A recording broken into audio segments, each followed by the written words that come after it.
Oke, karena ini tarung bebas ya, Mas Umam, berarti sekarang menteri-menterinya Pak Prabowo, siapa yang ada di anggota Kimples itu pun bisa menjadi sosok-sosok capres-cawapres. Apakah ini yang Mas Umam maksud dengan ini ujian buat pemerintahan Prabowo? Karena dalam kabinet Pak Prabowo sendiri bisa jadi ada yang mulai membangun citranya sebagai capres-cawapres sehingga pada akhirnya apakah itu yang akan mengganggu soliditas? Pastinya ya, salah satu menjadi bagian dari dinamika ya, karena partai-partai politik selama ini kemudian dimasukkan dalam sebuah rekayasa politik sehingga kemudian muncul sejumlah koalisi yang karakternya itu kawin paksa. Ketika memang betul ini pasar mau dibuka, kemudian koalisi betul-betul diberikan ruang yang sangat terbuka, maka partai-partai akan memiliki kepercayaan diri untuk masuk dalam ruang kompetisi yang sangat kompetitif. Meskipun di saat yang sama, kemudian juga mereka harus realistis ya. Memang ada kalkulasi terkait dengan pertimbangan mana yang memiliki kemungkinan besar menang lebih besar. Tetapi di saat yang sama mereka pasti akan meyakini bahwa ketika masuk dalam ruang kompetisi, mampu menghadirkan kutel efek, maka kemudian potensi untuk mengakumulasi kekuatan itu akan semakin besar. Meskipun di saat yang sama masing-masing harus hati-hati. Kalau misal Pak Iqbal, teman-teman di buruh akan mengajukan calon ya, Februari Bang ya? Ya, Februari. Itu karena memang nggak ada beban politik.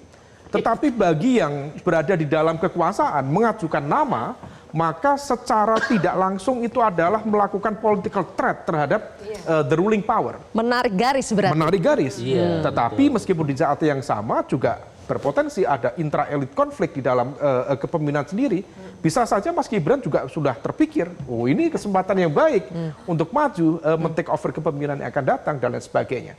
Tetapi terlepas dari semua itu Mbak, bahwa ini menjadi kabar baik meskipun di saat yang sama, entah nanti genuine atau tidak, alamiah atau tidak tadi yang disampaikan Mbak Bibip, bahwa ketika nanti akan ada nama yang maju lebih dulu, maka itu akan menjadi sebuah garansi dia harus bersih. Baik.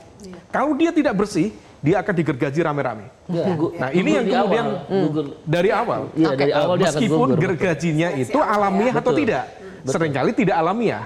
Dan yang perlu diantisipasi adalah kalau misal ini dibuat tarung bebas, zero presidential threshold, seperti di banyak negara-negara termasuk di Finland, di Austria, maka most likely akan terjadi 2 kali pemilihan pilpres.